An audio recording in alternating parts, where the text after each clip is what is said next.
कोई है?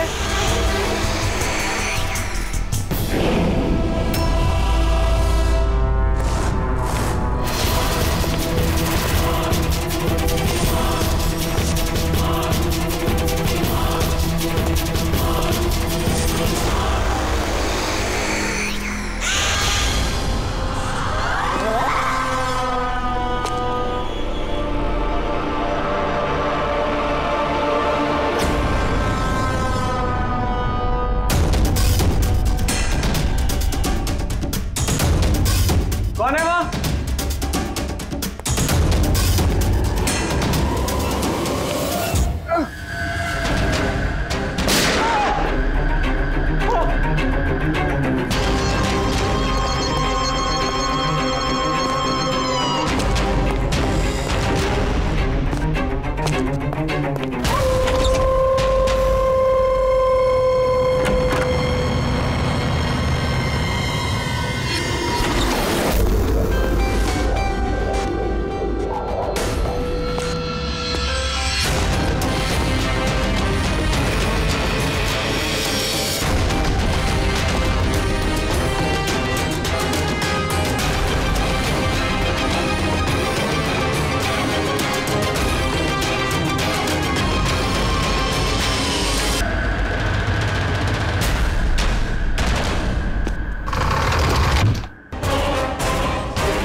ये बॉडी सबसे पहले किसने देखी थी?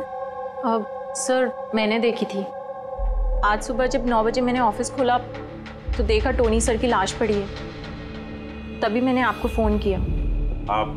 सर मैं रीटा, टोनी सर की सेक्रेटरी। ये टोनी इस कंपनी के अकेले मालिक थे या आप कोई और भी पार्टनर था? नहीं सर, अकेले ही मालिक थे टोनी सर। तो इनके बाद नेक्स्ट सीनियर ऑफिसर कौन है कंपनी का? Sir Rohit sir. रोहित? जी सर, मैं ही इस कंपनी का सीईओ हूँ।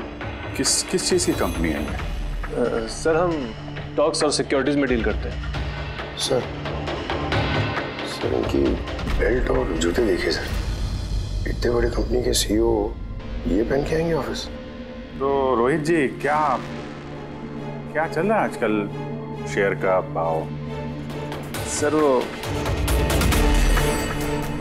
एक्चुअली सर आज मेरी नींद जरा देर से खुली थी तो मैं अखबार या इंटरनेट पर चेक नहीं कर पाया। अच्छा, तो आपकी कंपनी का कौन सा अच्छा स्टॉक है जो बढ़िया परफॉर्म कर रहा हो, उसके बारे में कुछ बताइए। क्या नाम है उसका? सर वो याद नहीं आ रहा सर। तो आप लोग बताइए स्टॉक के बारे में, एक भी स्टॉक का नाम बताइए आप लोग।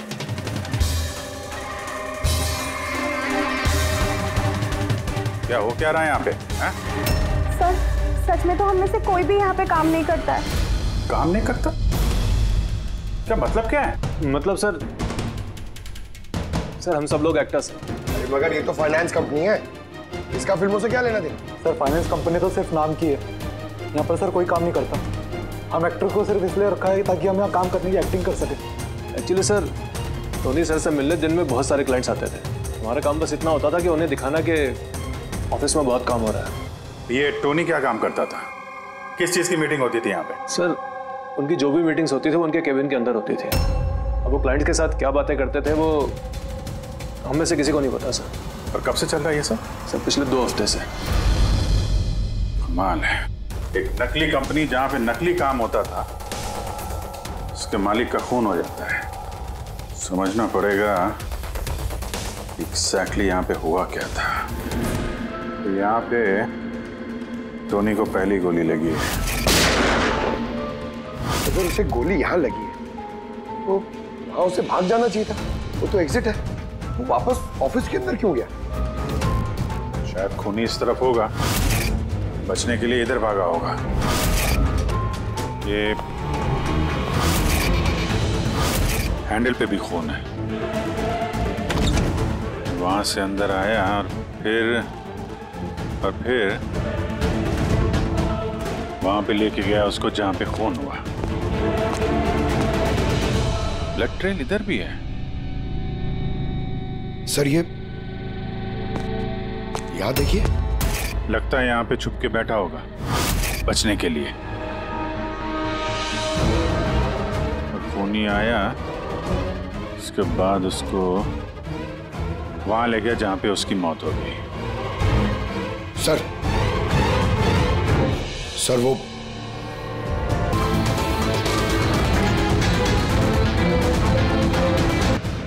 खून तो वहां है, तो इसका मतलब खून यहाँ पे है तो शायद ये बॉटल यहीं होगी। यहाँ पे छुपा होगा तो बॉटल हाथ में ली होगी बचने के लिए। यहाँ वहां जाते समय गिर गई। यहाँ पे भी खून, वहां से आया तो इस पे हाथ लगा और यहाँ पे क्या कर रहा था?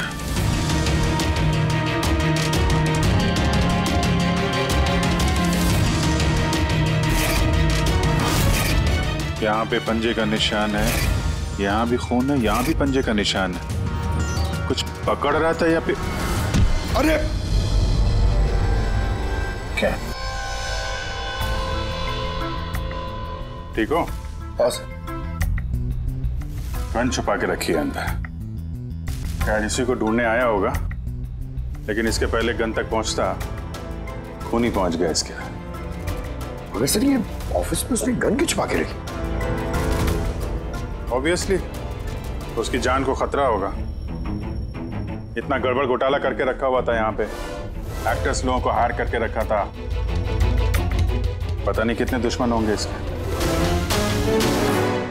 ये डायरी भी।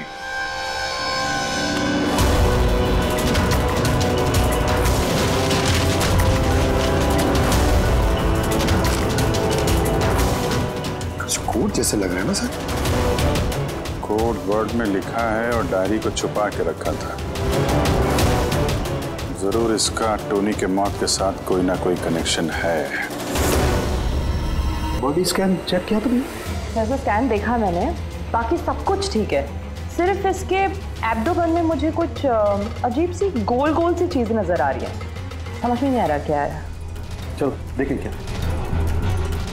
ये देखिए सर, ये जो गोल गोल सी चीज है ना तारिका, ये मेटेलिक चीज है, कोई something metallic. Metallic like coin जैसी? एब्सोल्युटली।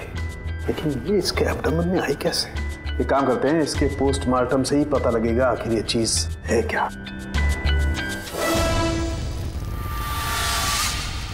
यस के टोनी के पेट में से ये 5 सिक्के निकले। बॉस, मैंने इन सिक्कों के बारे में पता लगाया। ये सिक्के किसी भी देश की ऑफिशियल करेंसी नहीं है। मगर सर, कोई अपनी मर्जी से ये सिक्के क्यों खाएगा? शायद खूनी ने टॉर्चर करने के इरादे से टोनी को मजबूर किया होगा ये सिक्के निकलने के लिए। कोई ना कोई कनेक्शन तो है इस सिक्कों का इस केस के साथ। ये जो टोनी के नकली एम्प्लॉइज हैं, इनसे पूछते हैं। तो बताइए, आप में से किसने ये कॉइन्स देखे टोनी के पास? नहीं सर, किसी ने नहीं। जरा याद कीजिए, जोर डालिए अपने दिमाग पर, बताइए। टोनी का खून किसने किया? आप दोनों कौन? मैं दीनानाथ और ये शेखर। मैंने यहाँ फोन किया था। ऑफिस जाकर पता चला कि टोनी का खून हो गया। आप लोग कैसे जानते हैं टोनी को? मैं उससे सेट कॉइन्स खरीदता था। Set coins? जी। ये है क्या एग्जैक्टली? सेट कॉइन एक ऑनलाइन करेंसी है। इसका व्यापार ऑनलाइन यानी इंटरनेट पे होता है। जैसे गोल्ड में और शेयर मार्केट में लोग इन्वेस्ट करते हैं, वैसे इसमें भी करते हैं। बस अंतर यह है कि ये फिजिकल फॉर्म में नहीं होता, गोल्ड कॉइन की तरह, है ना? नहीं सर, होता है ना। जैसे गोल्ड कॉइन होता है ना, वैसे ये कॉइन भी बाजार में मिलता है। टोनी उन चुनिंदा लोगों में से था जो इनका व्यापार करता था। एक मिनट दीनानाथ जी, क्या ऐसी कॉइन्स आपने खरीदी थी टोनी से? हाँ सर, मैंने ऐसे ही 10 कॉइन्स खरीदे थे और एक कॉइन की कीमत 3 लाख रुपए थी। ये देखिए। माय गॉड, ये तो ठीक वैसे ही है सर। सर, आप लोगों को तो अंदाजा भी नहीं होगा कि ये कॉइन्स खरीद के कितने लोग करोड़पति बन चुके हैं। इनकी कीमत भी दुगनी हो चुकी है। मैं तो और भी खरीदना चाहता था, शेखर को बुलाया था ताकि ये भी इन्वेस्ट करे। दीनानाथ जी, आपके साथ धोखा हुआ है। जी हाँ, ये जो सेट कॉइन्स है ना, ये इंटरनेट करेंसी, ये सोने के सिक्कों की तरह बाजार में नहीं मिलती। आपके साथ झूठ बोला टोनी ने। मेरे सारे पैसे डूब गए, इन कॉइन्स की कोई कीमत नहीं रही। दीनानाथ जी, इस टोनी की जैसे 420 दुनिया में बहुत है जो खुद के फायदे के लिए आप जैसे लोगों को फंसाते हैं। काश अपने पैसे इन्वेस्ट करने से पहले आपने थोड़ी जांच पड़ताल की होती। अच्छा हुआ मैंने पैसे इन्वेस्ट किए, वरना मैं भी लूट जाता। मेरी बेटी की शादी कैसे होगी? मैंने अपनी सारी जमा पूंजी इसमें लगा दी, अपने प्रोविडेंट फंड्स के पैसे भी। सर, लगता है टोनी ने जानबूझ के थोड़े ज्यादा उम्र वालों को ही अपना निशाना बनाया है। उन्हें टेक्नोलॉजी और इंटरनेट के बारे में ज्यादा जानकारी होती नहीं है। हाँ सर। सर, कहीं ऐसा तो नहीं कि जिन जिन लोगों को टोनी ने धोखा दिया है उनमें से किसी ने टोनी का खून कर दिया? हो सकता है दया, बिल्कुल हो सकता है। टोनी के इस खूनी तक पहुंचने के लिए हमें पहले ये पता लगाना चाहिए कि टोनी ने कितने सारे लोगों को ये सेट कॉइन्स को लेकर फंसाया है। और फिर ये भी जानना बहुत जरूरी है कि टोनी के पेट में ये सेट कॉइन्स गए कैसे। सर, मैंने इस टोनी का पूरा इतिहास चेक किया। उसके पास कई नकली आईडी कार्ड्स थे, उस पर अलग अलग एड्रेसेस, अलग अलग फोन नंबर्स। सर, हमें तो ये भी नहीं पता है कि टोनी उसका असली नाम है भी या नहीं। और फिलहाल तो हमें ये भी नहीं पता सर कि ये सारे जुर्म उसने अकेले किए हैं या कोई पार्टनर भी है उसका। यानी जो कोड क्रैक हो जाए ना, वो कोड जो टोनी के ऑफिस वाले डायरी में मिला था, बहुत सारे सवालों का जवाब मिल जाएगा। सर, एक कोड क्रैक करने वाले एक्सपर्ट को हमने कांटेक्ट किया है, शायद बहुत जल्दी इसका हल निकाल लेगी वो। और ये जो टोनी का सारा ऑफिस स्टाफ आया था, ये जो एक्टर्स उसके ऑफिस में काम करते थे, उनको कैसे पता चला इस टोनी के बारे में? सर, एक अशोक नाम का कास्टिंग डायरेक्टर है, उसी ने ये सारे एक्टर्स भेजे थे टोनी के ऑफिस में। बस तो मिल लो इस अशोक से, मिल लो। सर, कॉमेडी, रोमांस, हर इमोशन एकदम कूट कूट कर भरा है उसमें। क्या नहीं चलेगा? अच्छा ठीक है सर, मुझे थोड़ा टाइम दीजिए, मैं भी भेजता हूँ। ठीक है सर, ठीक है। अरे अशोक जी, मेरी फोटो भेज दीजिए ना। एक्शन, कॉमेडी, रोमांस, सब में नंबर 1 हूं मैं। देखो भाई, तुम हीरो तो बन नहीं सकते, एक कॉमेडियन का रोल है, करोगे? कॉमेडी? और हाँ, तुम्हारे चेहरे में मुझे एक कशिश दिखती है। एक आर्ट फिल्म के लिए मेरी बात चल रही है, तुम एक काम करो, एक ऑडिशन दे दो उसके लिए। अच्छा,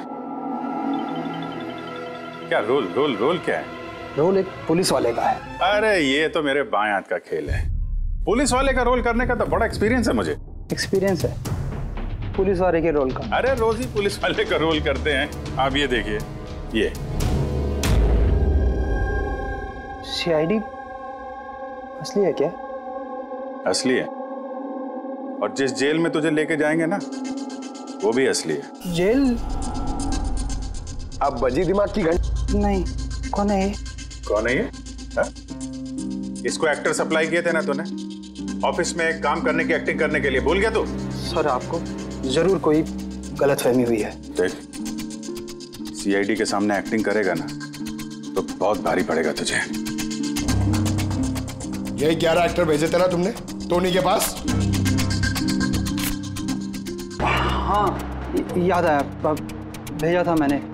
लेकिन सर, काम करने की, एक्टिंग के लिए नहीं भेजे थे, बल्कि टोनी ने मुझसे ये कहा था कि वो एक शॉर्ट फिल्म बना रहा है और उसको कुछ स्ट्रगलिंग एक्टर चाहिए।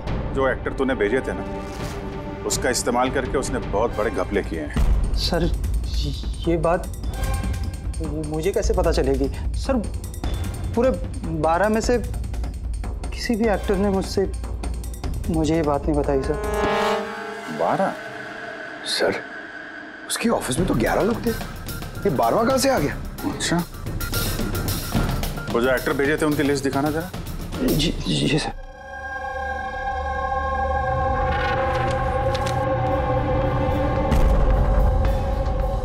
ये नया नाम है, ईशा कुमार।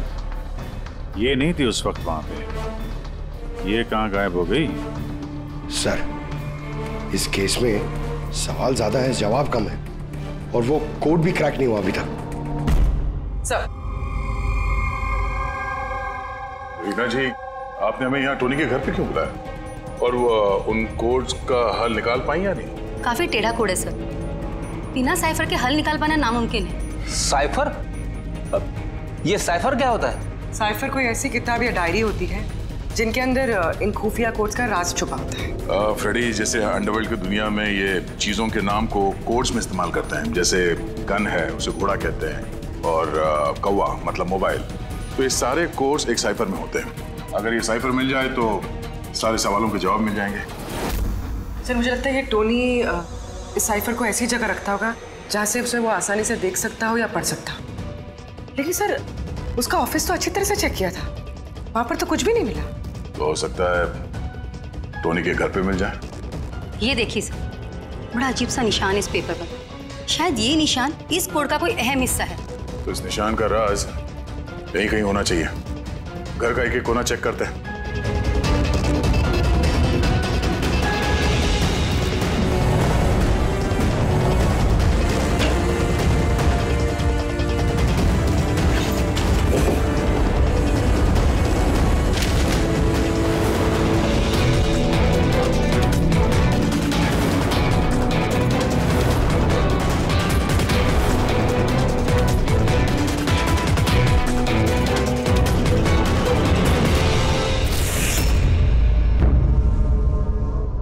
जी ये देखिए, इस किताब में भी ठीक वैसा ही निशान है।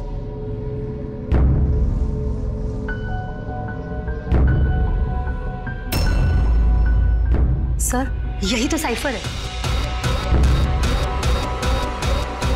ये देखिए, इस पेज पर सिर्फ 7 सेंटेंसेस हैं और इसके हर सेंटेंस के फर्स्ट वर्ड को हम हाईलाइट करके देखते हैं।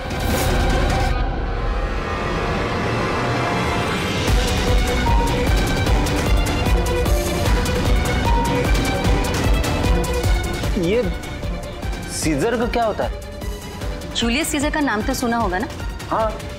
लगता है उसके जमाने का कोई पुराना कोड है। तो यहाँ ये सीजर के आगे जी भी तो है। यही तो मालूम करना है कि कौन से सीजर साइफर का इस्तेमाल हुआ है। मान लो ए अगर जी है और बी अगर एच है तो A to Z कुछ इस तरह दिखेगा। ये देखिए,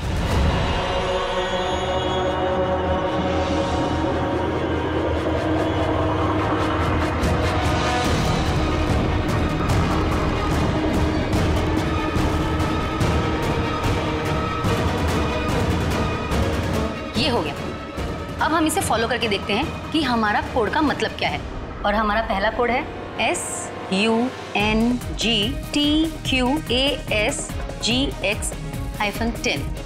अब हम इसे मैच करके देखते हैं। SMUONHAN।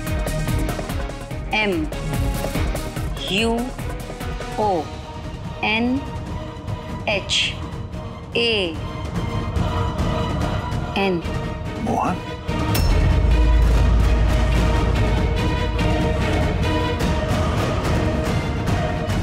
आपके पहले कोड का मतलब है मोहन कुमार 10। सर इस मोहन कुमार नाम का तो कोई आदमी है ही नहीं इस केस में। अगर है ना तो ढूंढना पड़ेगा। ये बाकी के सारे जो कोड हैं उनको भी डिकोड करते हैं। प्लीज कुणाल, तुम समझने की कोशिश करो। मैं पंकज से बहुत प्यार करती हूँ। प्लीज तुम मेरे और पंकज के बीच कभी मत आना। सच? तुम मुझसे इतना प्यार करती हो? Cut cut cut. कौन हो आप लोग? बीच में आगे पूरा शॉट खराब कर दिया। एक मिनट। आप लोग शॉट बाद में लीजिएगा, हमें ईशा जी से कुछ बात करनी है। CID मुझसे? प्लीज। चलिए आप लोग प्लीज। ये फोटोग्राफ देखिए। क्या? मगर कैसे? ज्यादा ओवर एक्टिंग करने की जरूरत नहीं है, कैमरा ऑफ है। तुम बताओ कैसे खून हुआ इसका? मैं कैसे बता सकती हूँ आपको इसका खून कैसे हुआ? जिस वक्त इसका खून हुआ सारे नकली एम्प्लॉय उसके ऑफिस में थे, सिवाय तुम्हारे। कहाँ थी तुम? नकली एम्प्लॉय? कौन से नकली एम्प्लॉय? सर ये आप लोग क्या बात कर रहे हैं? मुझे तो कुछ समझ में नहीं आ रहा। टोनी ने तुम लोगों को हायर किया था ना उसके ऑफिस में क्लर्क की एक्टिंग करने के लिए। उसने तो मुझे अपनी मंगेतर का रोल प्ले करने के लिए पैसे दिए थे, वो भी बस एक दिन के लिए। मंगेतर का? हाँ सर, उसके माँ बाबूजी आए थे उससे मिलने और वो उन्हें दिखाना चाहता था कि वो शादी करने वाला है और वो अपनी जिंदगी में बहुत खुश है। उसने तुमको तो बताया होगा ना अपने माँ बाप के बारे में, सारी इंफॉर्मेशन दी होगी। जी हाँ, बहुत कुछ बताया था ताकि कुछ गड़बड़ ना हो जाए और मुझे याद रहे कब कौन से डायलॉग बोलने हैं। उसके माँ बाप के बारे में जितनी भी इंफॉर्मेशन है तुम्हारे पास, एक एक चीज सब हमें बताओ। Thank you sir. Codes decode हो गए। हर कोड से एक नाम मिला है और नाम के आगे एक नंबर। जरूर ये वो लोग हैं जिनको टोनी ने सेट कॉइन्स बेचे थे, और ये नाम के आगे जो नंबर है इसका मतलब है किसके पास कितने सेट कॉइन्स हैं। जैसे ये मोहन ने ये 10 सेट कॉइन्स खरीदे थे, चिराग 6, विजय कुमार 8, एक्सेट्रा एक्सेट्रा। मतलब खूनी इनमें से ही कोई एक है? लगता तो ऐसे ही है। इन सारे बारातियों को ब्यूरो में बुलाओ सेट कॉइन्स के साथ। सर मैंने टोनी को नहीं मारा, आपने मुझे बताया तब तो मुझे पता चला कि टोनी का मर्डर हो गया। कल रात तुम कहाँ थे? कल रात मेरे सर में दर्द था तो मैं कल रात 10 बजे ही सो गया था सर। अच्छा, और कौन है आपके घर में? मेरे घर में बस मैं हूँ सर, और मेरा एक बेटा है जो विदेश में नौकरी करता है। मैंने तो अपने रिटायरमेंट फंड के 15 लाख लगाए थे इसमें। अब मुझे ये समझ में नहीं आ रहा है कि मुझे कैसे वापस मिलेंगे। गन रखते हो ना तुम? सर मेरी गहनों की दुकान है, सिक्योरिटी एंड प्रोटेक्शन के लिए मुझे अपने पास गन रखनी पड़ती है सर। सर सब कुछ तो आपको बता चुका हूँ, अब मैं आपको और क्या बताऊँ? जब तक खूनी पकड़ा नहीं जाता हम तो सवाल पूछेंगे। इस डायरी में उन लोगों के नाम लिखे हुए हैं जिन्होंने उससे वो कॉइन्स खरीदी थी, सेट कॉइन।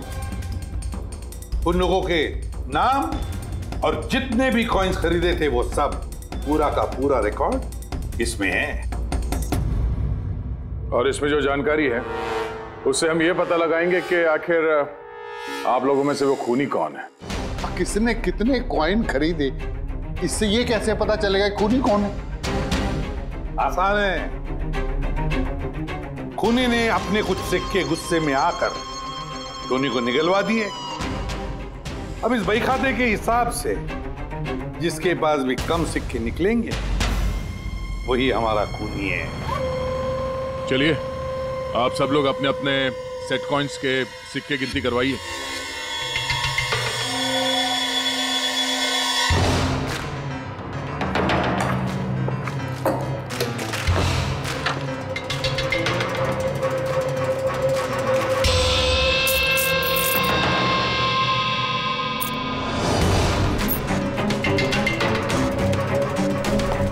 सर सारे के सारे कॉइन्स हैं, एक भी कम नहीं। कोई भी कम नहीं?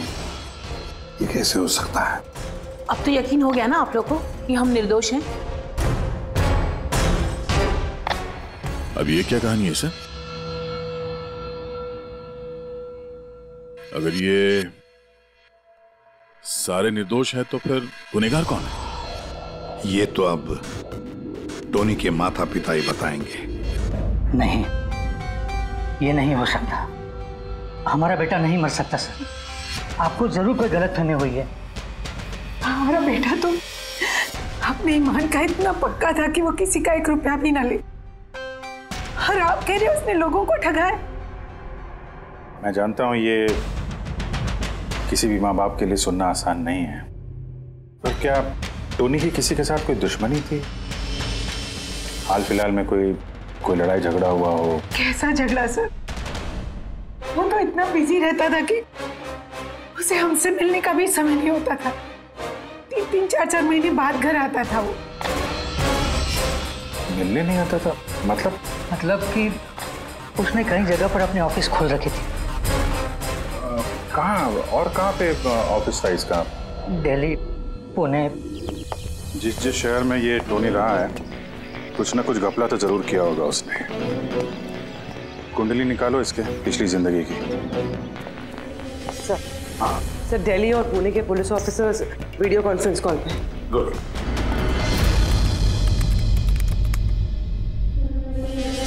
सर, इस स्केच को देखिए सर। टोनी से इसकी शक्ल मिलती है। इस आदमी के खिलाफ 2 साल पहले यहाँ दिल्ली में FIR दर्ज हुई थी। कई लोगों के साथ में चिट फंड में इसने घोटाला किया था। लेकिन सर, इसका नाम टोनी नहीं बल्कि अमर है। सर, यहाँ पर उसका नाम प्रशांत था। पिरामिड स्कीम के नाम पर उसने लोगों को बड़े बड़े सपने दिखाए और कई लोगों के पैसे खा गया। बहुत लोगों ने उसके खिलाफ कंप्लेंट भी दर्ज की है। सारे शहरों में यही कारनामा किया सर इसने। एक शहर से बेईमानी का पैसा इकट्ठा करके दूसरे शहर को रवाना हो गया किसी और को टोपी पहनाने। इसका मतलब है इस टोनी के दुश्मन सिर्फ इसी शहर में नहीं, बाकी शहरों में भी हैं। तो खूनी में से कोई हो सकता है। मतलब सर, हर शहर से ऐसे लोगों की लिस्ट निकालनी पड़ेगी जिनके साथ धोखा हुआ है। सर, यहाँ पर उसके खिलाफ कल्पेबल होमिसाइड की केस भी है। ये आलोक नाम के आदमी के उसने पैसे खा लिए थे। वो सदमा वो आदमी बर्दाश्त नहीं कर पाया, इसलिए उसने सुसाइड किया। तो टोनी को मारने का सबसे बड़ा मोटिव तो आलोक के किसी करीबी के पास है। ना तो उसने सिर्फ पैसा खोया बल्कि अपने किसी करीबी को भी खोया है। हाँ, आलोक, पुणे।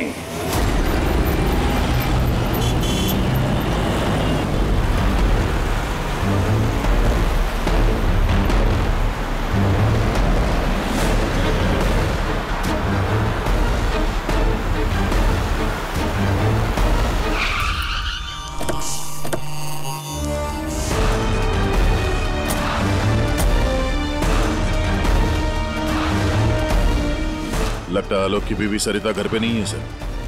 हाँ गया, आज सुबह से नहीं है। आज का पेपर और दूध। पंकज सर, जाके जरा पड़ोसियों से पूछताछ करो। Excuse me. जी, मैं ऑफिसर पंकज हूँ, CID मुंबई से। हेलो सर, मैं पूनम। हेलो, ये सरिता यहाँ रहती हैं? ये हाँ, कहीं हाँ। गई हुई है बाहर, आपको पता है? वो तो नहीं पता। क्यों, कोई प्रॉब्लम हो गई है? इनके घर की कोई एक्स्ट्रा चाबी होगी आपके पास? सर, हाँ, ये पूनम जी हैं, सरिता की नेबर।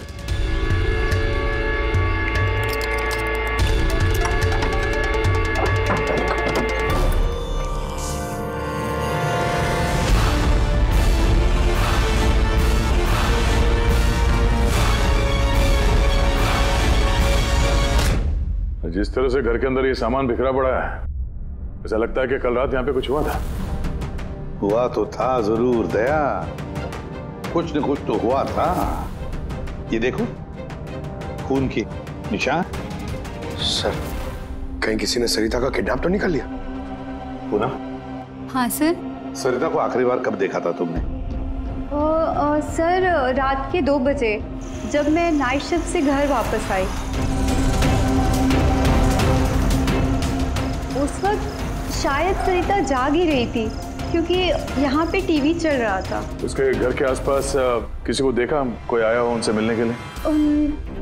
कुछ और तो नहीं, पर हाँ, एक वाइट कलर की वैन थी जो घर के बाहर खड़ी थी, पर सुबह वो वहाँ नहीं थी। तू उस वैन को पहले भी कभी देखा था यहाँ आसपास? नहीं, कभी नहीं। अच्छा, उसका नंबर याद है, नोट किया था? नंबर तो नहीं नोट किया, मैंने ध्यान नहीं दिया। अच्छा, तुमने कुछ शोर शराबा या झगड़ा वगैरह सुना उस वक्त? हाँ, आवाजें तो आ रही थी जोर जोर से, पर मुझे लगा कि शायद सरिता जाग रही है, टीवी देख रही है, तो मैंने उतना ध्यान नहीं दिया। अच्छा पूनम, ये जो तुमने लड़ाई झगड़े की आवाजें सुनी, कितने बजे थे? यही करीब 3 बज रहे होंगे। 3 बजे?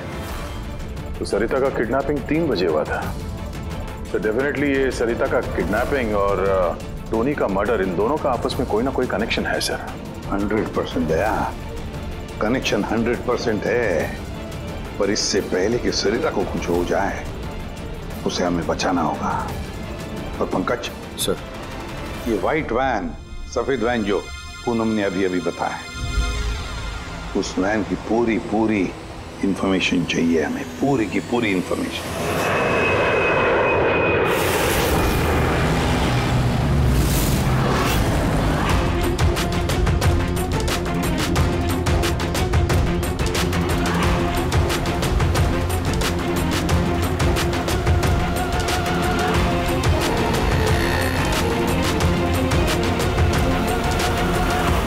सर, यही रास्ते से वो व्हाइट वैन क्रॉस हुई थी। ये रास्ता तो आगे हाईवे नंबर 15 से जाके मिलता है। कहीं ऐसा तो नहीं कि किडनैपर्स इस सरिता को शहर से बाहर ले गए हो? सर नहीं सर, क्योंकि वो आगे जो टोल नाका है उसमें गाड़ी क्रॉस नहीं हुई है। तो फिर जरूर किडनैपर ने सरिता को टोल नाका और सिग्नल के बीच में कहीं छुपा के रखा। तो सर, इस सिग्नल और टोल के बीच में कोई तो रास्ता होगा जो अंदर जाता है, और शायद किडनैपर्स का अड्डा वहीं कहीं आसपास होगा। हाँ, चलो देखते हैं कोई रास्ता है क्या।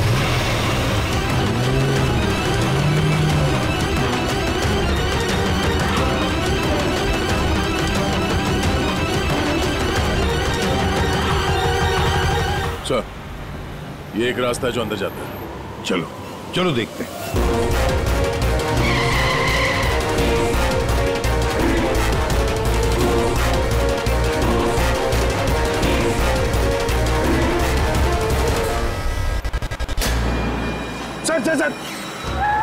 सर वो पीछे।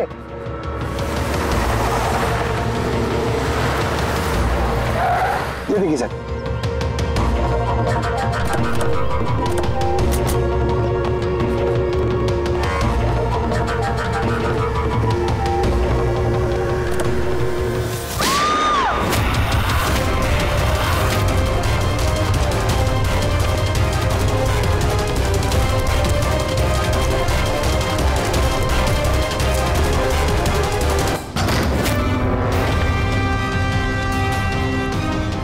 My God.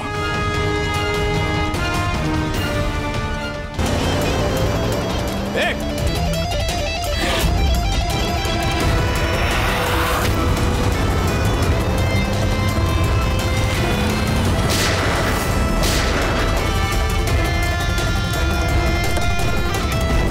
सर, एम्बुलेंस आ रही है। सरिता, ये बताओ किसने किया ये सब? उसने मेरी आंखों में पट्टी बांध रखी थी, इसलिए उसका चेहरा भी नहीं देख पाई मैं। नहीं सर, निकल गया। गाड़ी का टायर पंचर करके गया वो। क्यों किया होगा ये सब उसने? सर, उसको मेरे पति आलोक का फाइनेंशियल रिकॉर्ड चाहिए था, पता नहीं क्यों। पर तुम्हारे पति आलोक अब इस दुनिया में नहीं रहे ना? हाँ सर, उन्होंने आत्महत्या कर ली थी क्योंकि किसी फ्रॉड ने उन्हें धोखे से लाखों रुपए लूट लिए। पर वो पैसे भी उनके नहीं थे सर, उन्होंने किसी से कर्जा लिया था, पर कर्जा ना चुकाने की वजह से उन्होंने सुसाइड कर ली सर। अब ये क्या चक्कर है सर? ये किडनैपर को आलोक के फाइनेंशियल रिकॉर्ड्स में इतनी दिलचस्पी क्यों होने लगी? पंकज, इस किडनैपर को दिलचस्पी इसलिए कि मुझे तो लगता है कि ये किडनैपर, ये खूनी भी वही है जिसने आलोक को पैसे दिए थे। अब जैसे उसे पता चला कि आलोक इस दुनिया में नहीं रहा तो प्रॉब्लम आया, पैसे वसूल किससे करे। उसे पता चला कि आलोक का सारा पैसा टोनी के पास है, तो उसने टोनी को खत्म कर दिया और फिर खुद पर इल्जाम ना आए सारे सबूत मिटाने के लिए उसने सरिता को फोन किया और उसे पूछा कि आलोक का सारा फाइनेंशियल रिकॉर्ड कहां पर है। कौन हो सकता है ये? सरिता सर, एक काम कर सकती हो? हाँ सर। आलोक की फाइनेंशियल रिकॉर्ड्स हमें दे सकती हो? माय गॉड,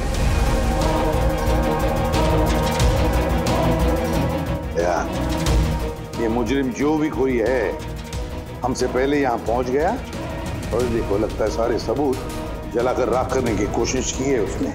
बस सर, उस कंप्यूटर के साथ कुछ करना दिया हो जिसमें आलोक के फाइनेंशियल रिकॉर्ड्स हैं। तो फिर देखो जरा कोई कंप्यूटर या लैपटॉप वगैरह मिलता है क्या? सर, हाँ लैपटॉप मिल गया। वंडरफुल। सर, आलोक फाइनेंशियल फाइल्स। गुड। अब इसकी फाइल ओपन करने की कोशिश करो, जरूर उसमें उसके कर्जदारों की लिस्ट मिलेगी हमें। खुल गया सर। इससे तो कई सारे लोगों से कर्जा लिया है सर, और सबसे ज्यादा कर्जा दिया है इस शेखर ने। शेखर? कहीं वही शेखर तो नहीं जो दीनानाथ के साथ हमसे मिलने आया था? मैं दीनानाथ, ये शेखर। हाँ सर, वही है। तो विदया, इस शेखर का पिंजरे में जाने का वक्त आ गया। वो सफेद वैन तो मिल गई सर, पर शेखर का अभी तक कुछ पता नहीं चल पाया। सर, शेखर भले ही खून करके भाग गया हो, लेकिन ज्यादा दूर नहीं जा पाएगा। फिर भी कुछ ना कुछ तो गड़बड़ जरूर है इस केस में। पता नहीं क्यों, लेकिन सही नहीं लग रहा है मुझे। क्या हुआ सर, आपको कुछ और लग रहा है क्या? अब जिस तरह सोचो, ये सरिता का किडनैप होना, उसके बाद में हमें बड़े आसानी से वो सफेद वैन मिलना, लावारिस पड़ी हुई, उसके बाद में आलोक की फाइनेंशियल रिकॉर्ड जिसमें शेखर का भी नाम है, वो भी बड़े आसानी से मिले हमें। हाँ सर, वो फाइनेंशियल रिकॉर्ड लैपटॉप के डेस्कटॉप भी था। यही तो मैं कह रहा हूँ दया, गड़बड़ है। हालांकि ये ऐसे फाइनेंशियल रिकॉर्ड्स अलग से फोल्डर में होने चाहिए, पासवर्ड प्रोटेक्टेड होने चाहिए ना। सर, लेकिन अगर हमें वो सुराग मिल रहे हैं तो ये तो अच्छी बात है ना। नहीं पंकज, हमें सुराग मिल नहीं रहे हैं, सुराग हमें दिए जा रहे हैं एक के बाद एक, एक के बाद एक। इसीलिए तो मैं कह रहा हूँ ना, गड़बड़ है, कुछ ना कुछ तो गड़बड़ जरूर है। हमें गुमराह करने की कोशिश हो रही है। टोनी के बारे में आपको जो कुछ भी याद है जरा डिटेल में बताइए। बात करने में, लोगों को बड़े से बड़े सपने दिखाने में बहुत अच्छा था ये टोनी। ऐसे किसी से घुल मिल जाता था केवल 2 मिनट में कि जैसे आपको लगे कि दुनिया में उससे अच्छा आपका कोई दोस्त है ही नहीं। और हाँ सर, आलीशान पार्टीज वगैरह रखी थी उसने अपने इन्वेस्टर्स के लिए। उन पार्टीज की तस्वीरें हैं आपके पास? सर, हाँ सर, पूर्वी ने ये फोटो भेजी है, सस्पेक्ट के घर से मिली है। अच्छा, तो ये है वो इस पूरे खेल के पीछे। मतलब शेखर भी इसी के कब्जे में होगा सर? इसका फोन ट्रैक करो, शेखर की जान को खतरा है, शेखर को बचाना होगा।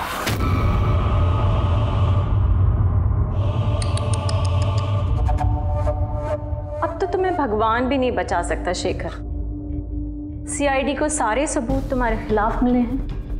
अब तो ये ट्रिगर दबाकर तुझे बस मार डालूंगी और उन सबको लगेगा कि तू देश छोड़ के भाग गया। नहीं, ऐसा मत करो प्लीज, मत मारो मुझे। मैं वाकई देश छोड़ के चले जाऊंगा। आपके बारे में मैं किसी को नहीं बताऊंगा। I promise. अरे शेखर, तुम समझ नहीं रहे हो, तुमने मेरा चेहरा देख लिया है। अब मैं तुम्हें छोड़ने की बेवकूफी तो करूंगी नहीं, इसलिए तुम्हें मरना पड़ेगा। मत मारो मुझे प्लीज, मत। कोई है? प्लीज बचाओ मुझे, बचाओ मुझे, कोई है? मुझे बांध के रखा यार। उठाओ।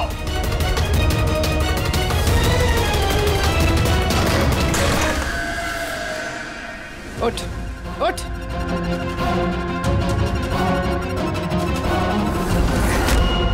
सर, मैं रीटा, टोनी सर की सेक्रेटरी। तुम्हारा चेहरा तो हमने भी देख लिया था मिस रीटा। मैंने तो कोई सबूत, कोई गवाह कुछ नहीं छोड़ा था। तो आपको कैसे पता चला? इस फोटो के जरिए। तुमने हमसे कहा था कि तुम टोनी को पिछले 2 हफ्ते से जानती हो, तो फिर 2 साल पुराने इस फोटो में तुम क्या कर रही हो? यही बहुत कुछ कह गया। अब बताओ, तुमने अपने बॉस टोनी को क्यों मारा? टोनी मेरा बॉस नहीं था, मैं टोनी की बॉस थी। लेकिन तुम तो उसकी सेक्रेटरी बन के घूम रही थी, वो क्या था? वो सिर्फ और सिर्फ एक नाटक था, दुनिया को दिखाने के लिए। असल में सारा दिमाग मेरा था इसमें।